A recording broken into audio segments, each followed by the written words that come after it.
시간이 되었습니다. 우리 가정에서 예배드리신 분들도 동일한 우리 예배당에서 예배드리는 것처럼 우리 자리에서 일어나셔서 주님께 기도하심으로 예배로 나아가겠습니다. 기도하시겠습니다. 하나님은 영이시니 예배하는 자가 영과 진리로 예배할지니라. 아멘. 전능하사 천지를 만드신 하나님 아버지를 내가 믿사오며 그 외아들 우리 주 예수 그리스도를 믿사오니 이는 성령으로 잉태하사 동정녀 마리에게 나시고 본디오 빌라도에게 고난을 받으사 십자가에 못 박혀 죽으시고 장사한 지 사흘 만에 죽은 자 가운데서 다시 살아나시며 하늘에 오르사 전능하신 하나님 우편에 앉아 계시다가 저리로서 산자와 죽은 자를 심판하러 오시리라.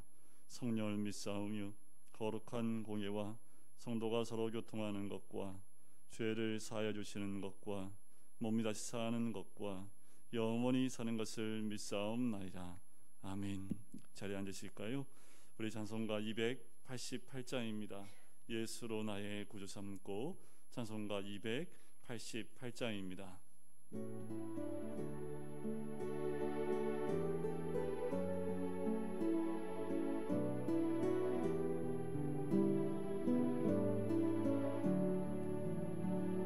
예수를 나의 구주 삼고 성령과 피로써 거듭나니 이 세상에서 내 영혼이 하늘의 영광 누리로라. 이것이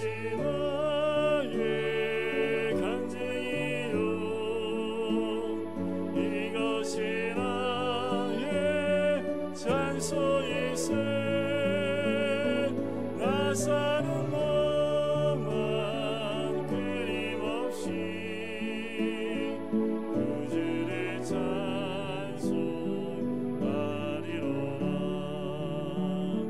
온전히 주께 맡긴 내 영 사랑의 음성이 듣는 중에 천사들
기도하실까요? 하나님, 오늘 예배 가운데 임재해 주시고 주님 홀로 영광 받아 주시옵소서.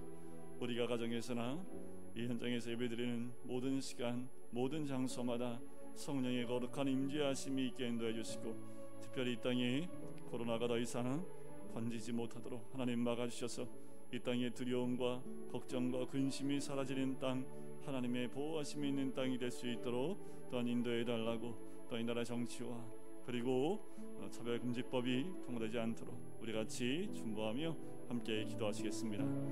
사랑해 주님 감사합니다. 아버지 하나님, 오늘도 예배를 나아가고 주님 앞에 나갈 수 있도록 시간을 감사합니다. 성령의 은혜가 온전히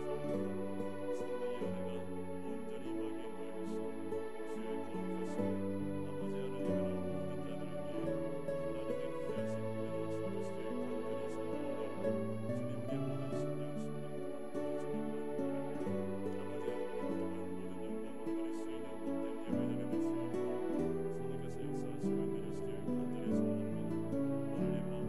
하나님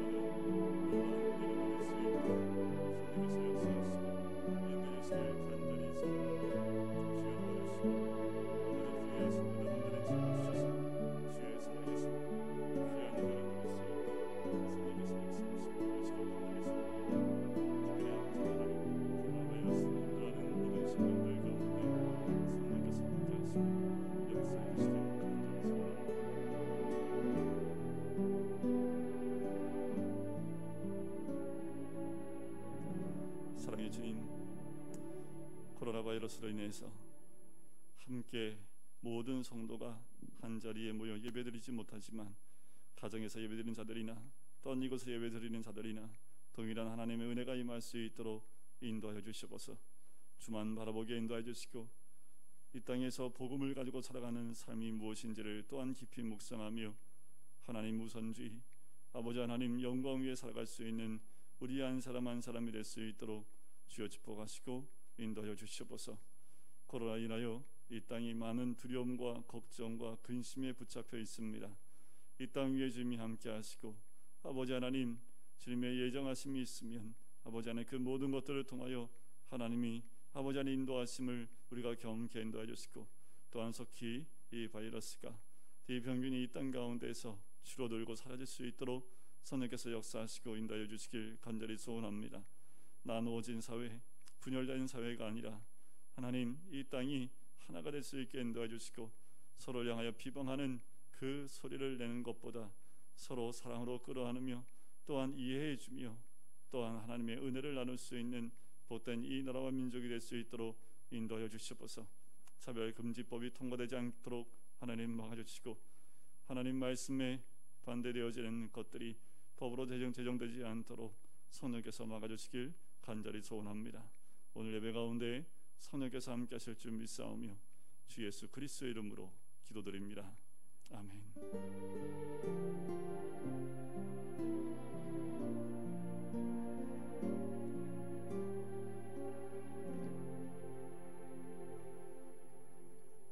네, 주 예배 나오신 우리 성도님들을 주의 이름으로 축복하고 사랑하고 환영합니다. 교회 소식을 알려드리면 교회 소식은 별 다른 소식은 없고요. 여러분들 계속 개인 위생을 잘 하셔야 될 것 같습니다. 이제 방역 단계 2.5단계로 넘어갔기 때문에 카페도 손님을 받을 수 없고 테이크아웃만 할 수 있고 음식점도 저녁 6시가 되면 이제는 테이크아웃만 포장만 가능하도록 바뀌었습니다. 웬만하면 이제 외부 활동을 하지 말아달라라고 부탁을 하고 깜깜이 전파자가 많기 때문에 사람을 만나고 대면하는 일이 많이 없으면 좋겠다. 그런데 대면하는 일이 있다면 꼭 마스크를 하는 것이 좋겠다라고 이야기를 합니다. 여러분들이 이번 한 주간 동안 외부 활동을 할 때 특별히 이 마스크를 떼지 않는 것. 그래서 어저께 결혼식장을 가서 기도를 하는데도 마스크를 벗지 않고 주례도 하고 하는 것을 보았습니다. 여러분들 한 주간 동안에도 개인 위생을 잘 준비하셨으면 좋겠고 영상으로도 예배를 또 말씀 공부를 잘 할 수 있도록 여러분들이 더 집중해 주셨으면 좋겠습니다.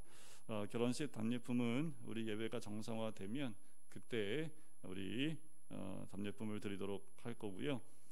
이번 주에 출산 소식이 있었습니다. 우리 대수영제와 개은자매의 둘째 아들이 태어났습니다. 주일날 태어났는데 여러분들 기도해 주시고 더 건강하게 올해 더 출산율이 더 많이 떨어졌다고 얘기를 하더라고요.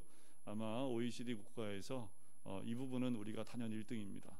1등 해야 될 걸 1등 해야 되는데 출산율이 가장 저조한 것이 우리나라가 최고입니다. 이런 소식은 안 들려야 할 텐데 그 와중에 우리 대수 형제하고 개영 자매는 둘째까지 출산을 해서 얼마나 하나님의 은혜가 있는 줄 모르겠습니다. 여러분들 함께 기도해 주시고 또 우리 교회도 예배가 정상화될 수 있도록 함께 기도해 주셨으면 좋겠습니다. 우리 말씀을 같이 보실까요? 함께 나눌 말씀은 로마서 1장 1절부터 7절까지의 말씀입니다. 로마서 1장 1절부터 7절까지의 말씀을 제가 봉독해 드리겠습니다. 제가 봉독해 드릴게요. 예수 그리스도의 종 바울은 사도로 부르심을 받아 하나님의 복음을 위하여 택정함을 입었으니 이 복음은 하나님이 선지자들을 통하여 그의 아들에 관하여 성경에 미리 약속하신 것이라. 그의 아들에 관하여 말하면 육신으로는 다윗의 혈통에 나셨고 성결의 영으로는 죽은 자들 가운데서 부활하사 능력으로 하나님의 아들로 선포되셨으니 곧 우리 주 예수 그리스도시니라. 그로 말미암아 우리가 은혜와 사도의 직분을 받아 그의 이름을 위하여 모든 이방인 중에서 믿어 순종하게 하나니 너희도 그들 중에서 예수 그리스도의 것으로 부르심을 받은 자니라. 로마에서 하나님의 사랑하심을 받고 성도로 부르심을 받은 모든 자에게 하나님 우리 아버지와 주 예수 그리스도로부터 은혜와 평강이 있기를 원하노라. 아멘. 오늘 말씀에 보면 1절 가운데 사도 바울이 자신에 대한 이야기를 하면서 이렇게 세 가지로 소개를 합니다.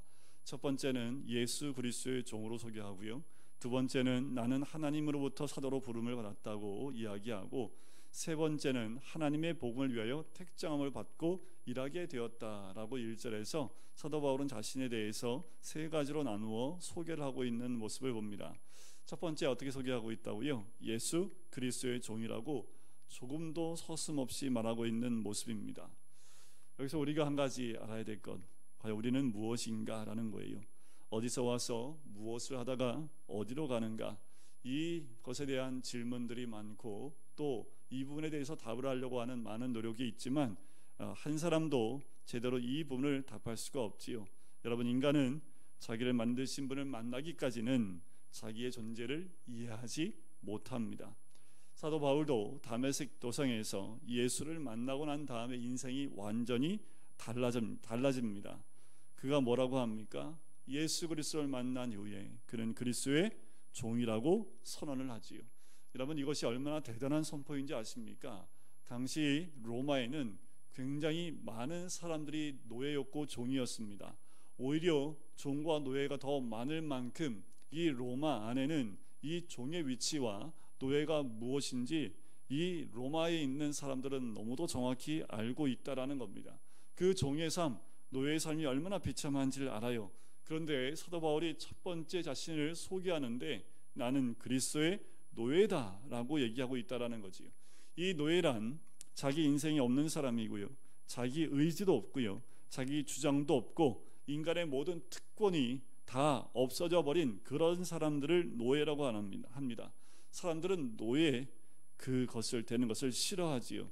그런데 본문에 바울은 스스로 그리스도의 종이라고 말했다라는 겁니다. 이것이 얼마나 커다란 자기 인식인지 모르겠습니다. 이것이 얼마나 큰 충격적인 고백인지 몰라요. 우리는 종하면 지금은 이 종이라는 것이 크게 은혜스럽게 다가올지 모르지만 당시에는 굉장히 충격적인 고백일 수밖에 없습니다.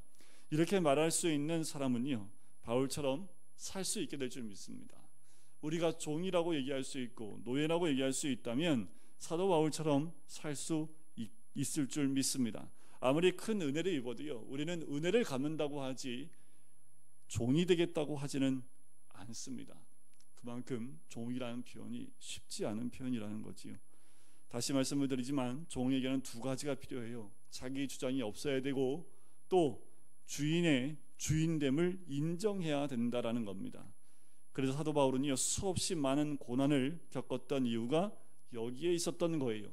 종이었기 때문이라는 거지요. 사도 바울은 그것을 택한 사람입니다. 두 번째로 나는 하나님으로부터 사도라는 부름을 받았다라고 얘기하지요. 내가 종이다 라고 하는 것은 자기가 결정하는 것이지만 내가 사도다라고 말하는 것은 내가 결정하는 것이 아니라 하나님의 부르심이 있어야 된다라는 겁니다. 자기를 이해하는데 두 가지가 있어야 돼요.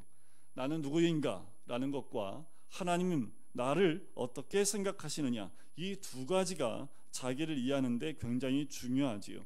12제자만 사도가 아니라 바울 자신도 사도라는 확실한 그 권위를 가지고 그는 땅끝까지 가는 그 결단을 하게 되는 거지요. 여러분, 우리도 이 명령을 받았습니다. 우리 모두에게도 우리 주님은 그리스도인이라고 불러주시지요. 또 전도자라고 불러주십니다. 그 말은 내 마음대로 사는 것이 아니라는 겁니다. 하나님의 부르심에 맞게 살아가야 됨을 이야기하고, 사도 바울이 이렇게 사도로 자신을 소개하는 것은 그 부르심에 합당한 삶을 살겠습니다 라는 그 고백과 같은 것이에요. 세 번째로는 자기 이해와 부르심의 목적입니다. 왜 부르셨을까요? 또 자기가 왜 종으로 있을까요? 그것은 바로 하나님의 복음을 위하여입니다.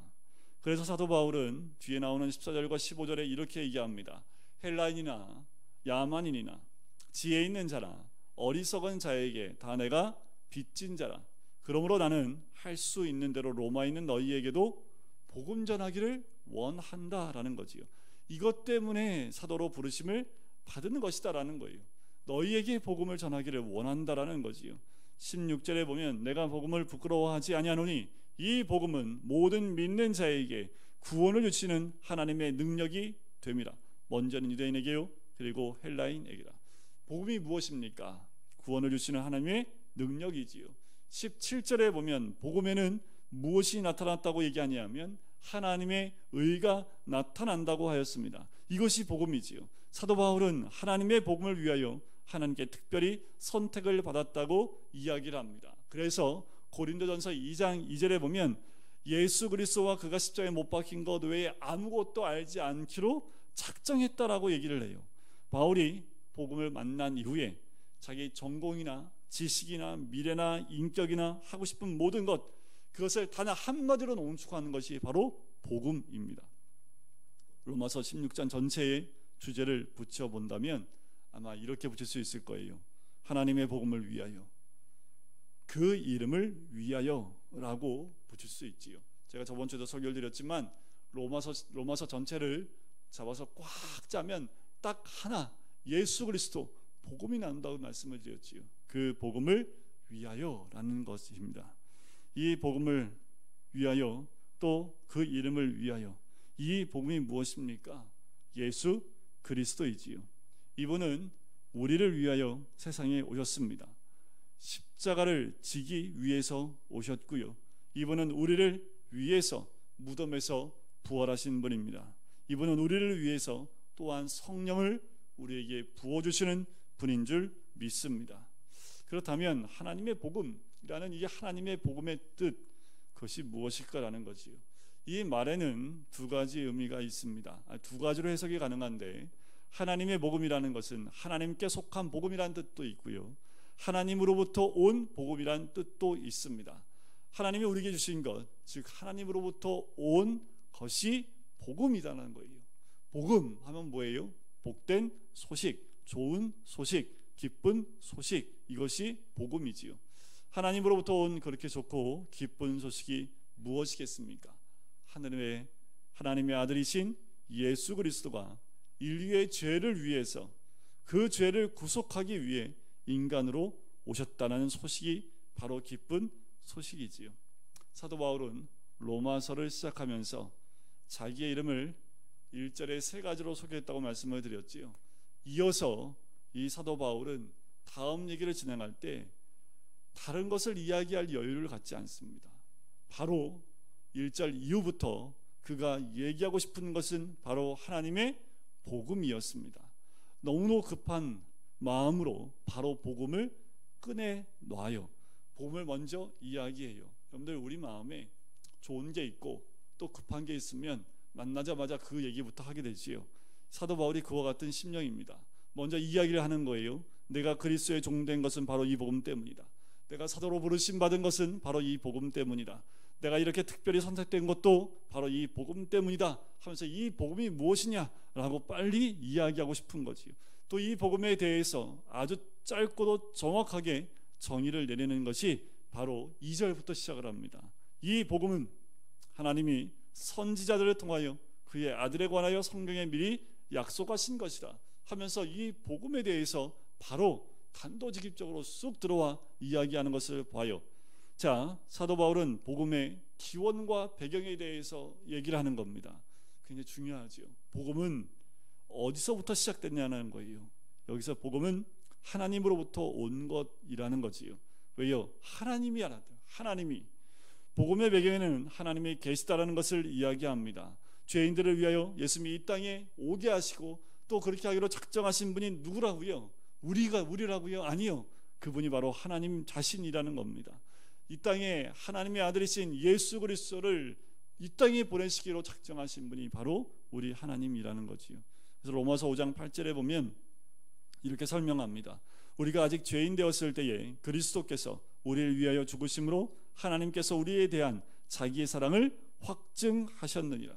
이 복음을 주신 분이 하나님이라는 거예요. 이 복음의 기원은 하나님이라는 겁니다. 따라서 이 복음은 하나님으로부터 오는 것이며 하나님께 속한 복음이며 하나님이 우리에게 주신 기쁜 소식이라는 거죠. 에베소서 2장 4절부터 6절에 보면 이 부분을 아주 명쾌하게 설명합니다. 이 복음은 국률에 풍성하신 하나님이 우리를 사랑하셔서 자기 아들을 십자가에 못 박혀 죽게 하시고 다시 부활시킨 것, 바로 그것이 그 사건이 복음이다라는 거예요. 복음은 예수님께서 부활하신 사건입니다. 허물로 죽은 우리를 예수 그리스도의 부활과 함께 다시 살리신 거지요. 우리는 십자가와 함께 죽었고 부활과 함께 살아났습니다. 성경에 보면 우리를 살리신 것만이 아니라 그리스도와 함께 하늘에 왕노릇하게 하셨다라고 선포를 하지요. 이것이 복음입니다. 복음의 배경에 하나님이 계시다라는 것에는 또 한 가지 중요한 의미가 있습니다. 복음의 핵심인 예수에 관한 사건은 세상 사람들이 말하는 것처럼 거짓말이나 꾸며낸 이야기가 아니라는 거예요. 왜냐하면 이미 오래전에 선지자들로 말미암아 성령에 약속된 사건이라는 거예요. 그 예수님이 바로 우리의 메시아이심을 이미 이야기하고 있다라는 거지요. 바로 구약에서 선지자를 통하여 예언한 말씀이 있다라는 겁니다. 예언서는 여러 모양으로 이야기합니다. 메시아가 올 것이다. 하나님이 약속하신 그분이 올 것이다. 인류의 구원자가 올 것이라고 예언을 합니다. 로마서를 보면 여러 곳에 이것을 강조해요. 3장 21절에도 이제는 율법 외에 하나님의 한 의가 나타났으니 율법과 선지자들에게 증거를 받은 것이라. 복음은 율법이 아니지요. 구약에서는 율법을 주었는데 이제 율법 외에 한 의가 나타나게 되었다라는 거지요. 이 의는 이미 구약의 율법서와 예언서에서 예언자들에 의해서 이미 증거를 받은 것이다라는 거예요. 또 로마서 맨 마지막 장인 16장 마지막 부분에 보면 사도 바울이 이렇게 또 고백을 해요. 나의 복음과 예수 그리스도를 전파함은 영세 전부터 감추었다가 이제는 나타나신 바 되었으며 영원하신 하나님의 명을 따라 선지자들의 글로 말미암아 모든 민족이 믿어 순종하게 하시려고 알게 하신 바 그 신비의 계시를 따라 된 것이니 이 복음으로 너희를 능히 견고하게 하실 것이다. 로마서는 1장, 3장, 16장 모두 복음이 비밀이었다라고 말합니다. 이 복음은 우주가 창조되기 전부터 하늘에 숨겨놓은 비밀인데 그 비밀을 예언자들로 말미암아 약속의 글로 기록을 해놨다라는 거예요. 이 복음의 기원은 깊고 영원한 거지요. 이것은 영원전부터 신적인 기원을 갖습니다. 하나님으로부터 온 영원한 하늘의 비밀이 이 땅에 온 것이고 성경에 기록된 것이고 예언된 것이고 약속된 것이라는 것을 이 로마서는 우리에게 알려주고 있습니다. 자, 이제 사도 바울은 복음이 무엇인가에 대해 두 가지로 설명을 해요. 첫 번째는 예수 그리스도의 인간적인 기원에 대해서 말하고요. 두 번째는 그의 신적 기원인데 신적 기원은 그는 바로 하나님이시다 라고 선포를 합니다. 3절에 그 부분이 나오지요. 3절부터 보면 그의 아들에 관하여 말하면 육신으로는 다윗의 혈통에서 나셨다라고 얘기합니다. 이 복음이라는 하나님으로부터 온 기쁜 소식은 예수 그리스도인데 이 아들로 말하면 인간적 혈통으로 다윗의 혈통에서 난 사람이라는 거예요. 예수님은 인간의 혈통에 따라 바로 오래전에 팔레스타인에서 한 마을에 요셉과 마리아라는 부모 선에서 태어난 것이 분명하다라는 겁니다. 첫 번째 놀라운 비밀은 혈통적인 비밀이라는 거예요. 그것은 바로 다윗의 혈통이라는 겁니다. 이것이 의미하는 바가 무엇일까요? 그것은 바로 예수 그리스도는 역사적인 인물이라는 겁니다. 그는 가계와 혈통에 의해서 태어난 사람이라는 거예요. 예수님이 하나님의 아들이라고 시작하는 것이 아니라 인간의 아들이라고 말합니다. 우리 조상 대대로 태어났던 우리 가문의 사람이라는 것을 설명하고 있는 거예요. 다윗의 혈통에서 나셨다라는 것에 또 한 가지 중요한 이유가 있는데요. 그것은 사무엘하 7장 16절에 보면 다윗에 한 언약에 보면 이런 말씀이 있어요. 내 집과 내 나라가 내 앞에서 영원히 보존되고 내 왕위가 영원히 경고하리라 하셨다 하라. 다윗의 혈통에서 메시아가 나온 거지요. 구원자가 나오고 한 위가 세워졌다라는 겁니다. 이걸 믿는 나라가 이스라엘이지요. 아브라함과 다윗의 가문에서부터 바로 하나님이 메시아가 오시는 것이지요. 이것이 예수님의 기원, 인적인 기원입니다. 이것이 굉장히 중요해요. 이것이 무시되어지게 되면 복음이 자체가 흔들리는 거지요. 이제 4절에 보면 성결의 영으로는 죽은 자들 가운데서 부활하사 능력으로 하나님의 아들로 선포되셨으니 곧 우리 주 예수 그리스도시니라. 자, 이렇게 예수님의 인적 기원을 얘기하지만 성결의 영으로 보면 그는 죽은 자 가운데서 부활하여 능력으로 하나님의 아들로 인정되신 분이라는 거예요. 이 세상에 존재했던 인간들은 다 죽지만 그가 하나님으로부터 오셨기 때문에 죽은 자 가운데서 부활하신다라는 겁니다. 그분이 바로 예수 그리스도시고 바로 이것이 그분의 신적 기원이지요. 그분이 부활했다라는 것은 그분이 하나님이시고 또 하나님으로부터 왔다는 겁니다. 초자연적인 능력 안에서 그분이 하나님의 아들이 되었다라는 거지요. 오늘 본문의 마지막 절 7절에 보면 이렇게 얘기합니다. 로마에서 하나님의 사랑하심을 받고 성도로 부르심을 받은 모든 자에게 하나님 우리 아버지와 주 예수 그리스도로부터 은혜와 평강이 있기를 원하노라. 자, 여기서 보면 우리가 보통 성경에서 예수님을 얘기할 때 예수 또는 예수 그리스도 이렇게 소개를 하는데 여기에서는 우리 주 예수 그리스도시니라 라고 완벽하게 소개하고 있습니다. 여기서는 세 가지 고백이 나와요. 자, 원어에서 보면 요 순서가 좀 바뀝니다. 예수 그리스도 우리 주로 되어 있어요. 그러니까 첫째가 뭐냐면 신앙은 인간적인 기원을 가진 예수를 믿는다라는 거예요. 여러분들 예수라는 이름이요 당시 굉장히 흔한 이름 가운데 하나였습니다. 여호수아처럼요. 또한 인간 예수라는 말을 쓸 때에는 그리스도라는 말을 함께 쓰지 않고 예수라고만 얘기해요. 인간 예수를 얘기할 때는 그리스도라는 말을 함께 쓰지 않습니다. 그런데 예수님 믿을 때 그분은 한 사람의 인간이자 동정녀로 태어나셨음을 믿어야 한다라는 겁니다. 바로 예수 그 이름에는 바로 이런 의미가 있다라는 거예요. 한 사람의 인간이자 동정녀로 태어나셨음을 믿는 것을 의미합니다. 우리 예수님 이 땅 가운데 육을 입고 사셨다라는 거예요. 저희처럼 피곤할 때는 주무셨고 또 배고프면 식사를 하셨고 십자가에 못 박혀 죽을 땐 그 모든 고통을 온몸에 다 느끼셨던 분이 우리 예수 그리스도이시다는 겁니다. 그 예수님을 그대로 믿어야 된다라는 거예요. 구원은 여기서부터 시작을 합니다.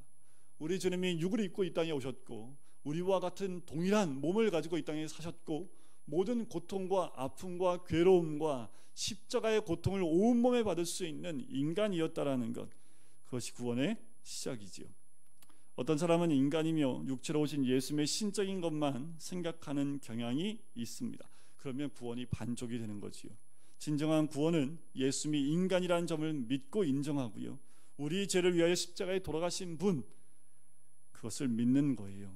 그분은 우리를 위해 채찍을 맞으셨습니다. 그분은 우리를 위해 십자가에 못 박혀 죽으셨습니다. 왜냐하면 그는 인간이었기 때문이지요. 그런데요, 예수는 단지 인간일 뿐이었을까요? 여러분들, 슈바이처가 말하기를 그분은 위대한 인간일 뿐이다 라고 얘기했는데, 그 고백에는 구원이 없습니다. 그리스도라는 고백은 그는 하나님이시요 하나님의 아들이시요 하나님이 보내주신 인류를 구원하실 메시아라는 고백이 그리스도라는 것에 들어가 있어요. 그래서 우리가 예수님을 얘기할 때 예수 그리스도라는 표현은 하나로 다 포함하고 있는 겁니다. 육을 입고 오신 예수 그리스도, 하나님의 아들 되시고 메시아 되신 바로 그분 그리스도, 예수 그리스도가 완벽한 주님에 대한 고백이지요. 신약의 모든 메시지의 요점은 바로 예수가 그리스도라는 거예요. 유대인들은 이 고백을 하지 못했습니다. 그러니 그들에게 구원이 있을 수 없는 거지요. 예수님이 다윗과 아브라함의 자손인 사실을 믿으시기를 바랍니다. 그러나 그분이 하나님으로부터 온 분인 것 또한 믿어야 한다라는 거예요. 이 두 가지, 예수 그리스도, 우리가 그냥 입으로 많이 반복하여 하는 이야기이고 고백이지만 이 이름 안에 굉장히 큰 구원의 의미가 들어가 있다라는 겁니다. 예수 그리스도, 둘 중에 하나도 빠지면 구원이 완성될 수 없습니다. 그래서 우리는 주님을 예수 그리스도라고 고백을 하는 거지요. 중요한 건 온 인류의 메시아이신 그분이 누구의 주님이에요? 나의 주님, 우리의 주님이라고 말할 때 구원이 있습니다. 도마가 예수님이 부활했다는 얘기를 믿지 않았지요. 그래서 뭐라고 합니까? 내가 내 눈으로 보고 내 손으로 예수님의 손과 옆구리를 보고 만지기 전까지는 믿을 수 없다고 얘기를 합니다. 그때 예수님이 도마에게 나타나셨지요. 그때 도마가 나의 주 나의 하나님이시여 라고 했을 때 예수님이 말씀하십니다. 네가 나를 보는 거로 믿느냐? 보지 않고 믿는 자는 더욱 복이 있도다. 여러분, 우리가 예수님을 영접하기 전까지는 예수님 우리의 구원자가 아닙니다. 예수님을 영접하기 전까지는 우리는 예수님이 우리 개인의 구원자일 수 없다라는 거예요. 예수님을 머리로 이해해도 그리스도가 주님이시고 구원자이시며 그분을 믿음으로 말미암아 우리의 죄사함을 받은 것을 믿음으로 고백하기 전까지는 우리의 복음이 아닙니다. 다시요, 그리스도가 주님이시고 구원자이시며 그분을 믿음으로 말미암아 우리의 죄사함을 받은 것을 믿음으로 고백하기 전까지는 우리의 복음이 아닌 거예요. 그런데 오늘날 교회의 심각한 위기는 복음이 분명하지 않다는 데 있습니다. 코로나 바이러스로 인해서 너무나 사람들이 갈라져 있습니다. 교회 밖에 있는 사람들에 대해서 얘기하고 싶지 않습니다. 그들은 코로나가 아니어도 교회를 향하여 손가락질하는 사람들입니다. 중요한 것은 교회 안에 있는 사람들이라는 거예요. 복음이 희미한 사람일수록 사회 참여나 사회의 소리, 밖의 소리에 더 귀를 열고 있습니다. 우리가 사람의 소리에 더 귀를 열어야 됩니까? 하나님 소리에 귀를 더 열어야 합니까? 복음이 분명하지 않는 것이 문제예요. 복음이 희미합니다. 많은 사람들이 예수를 믿고 있는 것 같은데 정확하게 복음을 고백하지 않고 있기 때문에 능력이 나타나지 않습니다. 우리의 신앙의 실패는 교회에 잘 안 나와서 실패합니까? 예배를 자주 빠지기 때문에 실패합니까? 우리가 교회에서 봉사하지 않기 때문에 우리가 신앙에서 실패합니까? 아닙니다. 가장 중요한 것은 복음을 정확하게 인정하고 믿느냐 하는 거예요. 아무리 모태신앙이라 할지라도 믿음이 없으면 안 됩니다. 주님에 대한 정확한 믿음의 고백이 없으면 안 돼요. 아무리 교회에 10년, 20년, 30년 나와 교회에 명부의 이름이 적혀 있다 할지라도 믿음의 고백이 없으면 아무 소용 없습니다. 교회에 헌금을 10억을 하고 100억을 해도 예수 그리스도를 개인적인 구주로 고백하지 않으면, 그 복음을 온전히 믿고 고백하지 않으면 아무 소용 없다라는 겁니다. 여러분은 예수님을 개인적으로 영접하고 사랑하십니까?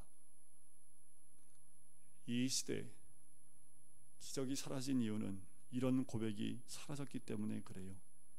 내가 그를 사랑하고 그 사랑을 나의 것으로 만들고 그 능력을 나의 것으로 만들고 그 하나님과의 교제가 시작되어지면 기적이 일어납니다.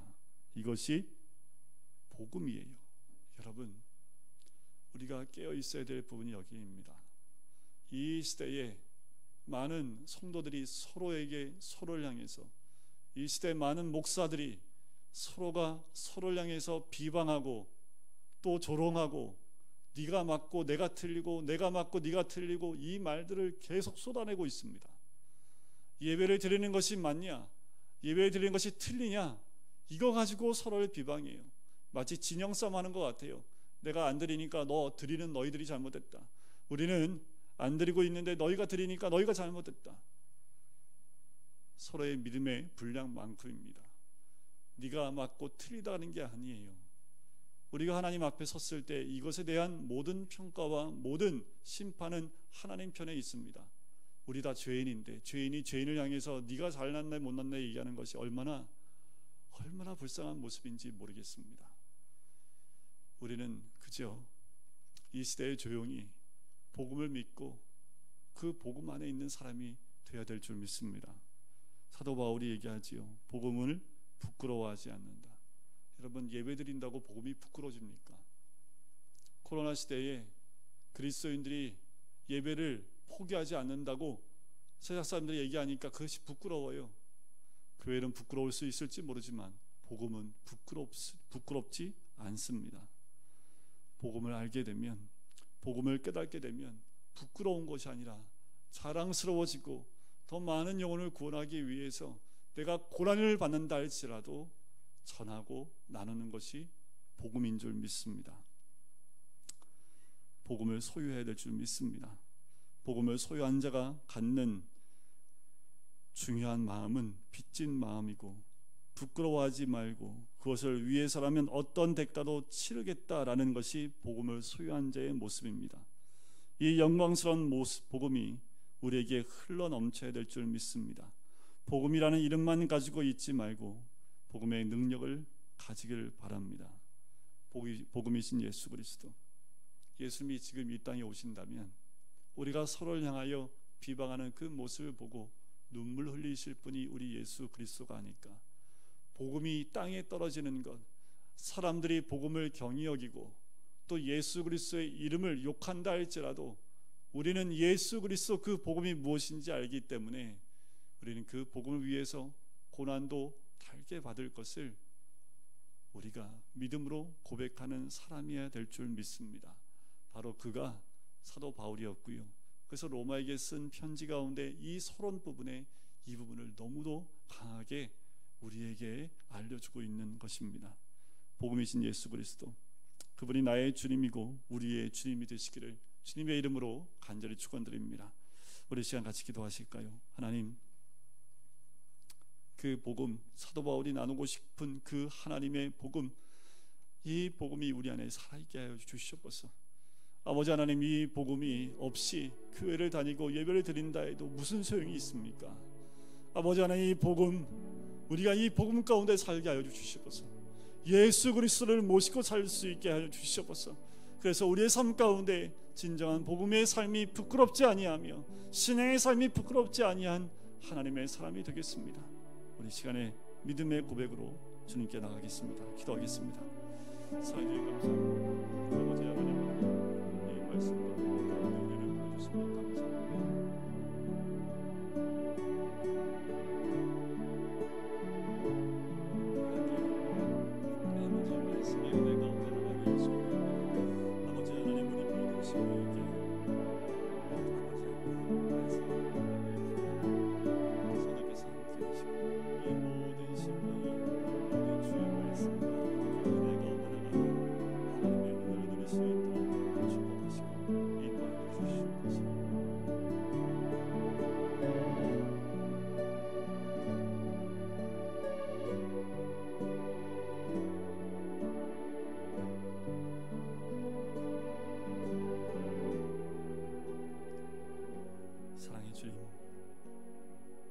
사도 바울은 한 번도 보지 못한 로마 사람들에게 자신을 종이요 또 사도로 고백을 합니다.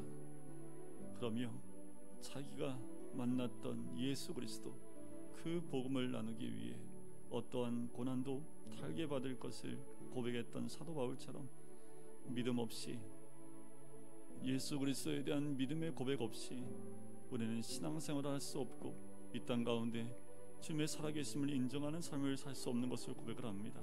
하나님, 사도 바울처럼 복음을 부끄러워하지 아니하며 복음 안에 있는 그 놀라운 능력, 하나님의 한 의, 우리 모두를 구원하실 놀라운 그 능력과 그 기적들을 경험하는 우리 한 사람 한 사람 될 수 있도록 축복하여 주시옵소서. 감사드리며 예수 그리스도의 이름으로 기도드립니다. 아멘. 우리 찬송가 303장 들으실까요? 날 위하여 십자가의 중한 고통 받으사. 우리 같이 찬양드리겠습니다.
자리에서 일어나셔서 기도하시며 예배 마칠까요? 자리에서 일어나시겠습니다. 사랑해 주님 감사합니다. 하나님, 복된 주님의 소식을 함께 나눌 수 있게 해주심을 감사합니다. 귀한 예물 드린 손길 위에 주님이 함께 하시고 그 예물이 주의 복음 위에 쓰임 받을 수 있도록, 하나님 나라 위에 쓰임 받을 수 있도록 우리의 모든 것이 주의 것임을 고백하는 우리 모든 성도님들의 손길 위에 하나님의 은혜가 떠나지 않게 해주시고 우리의 삶의 믿음의 고백으로 살아가는 우리 모든 심령 한 심령 될 수 있도록 축복하여 주시옵소서. 이제는 예수 그리스도의 은혜와 하나님 아버지의 사랑하심과 성령의 교통하심이 복음 위에 세워지기를 소원하는 우리 모든 성도님들 머리 위에, 가정 위에, 사업터 위에, 환우들 머리 위에 이제부터 영원까지 함께 하시기를 간절히 축원하옵나이다. 아멘.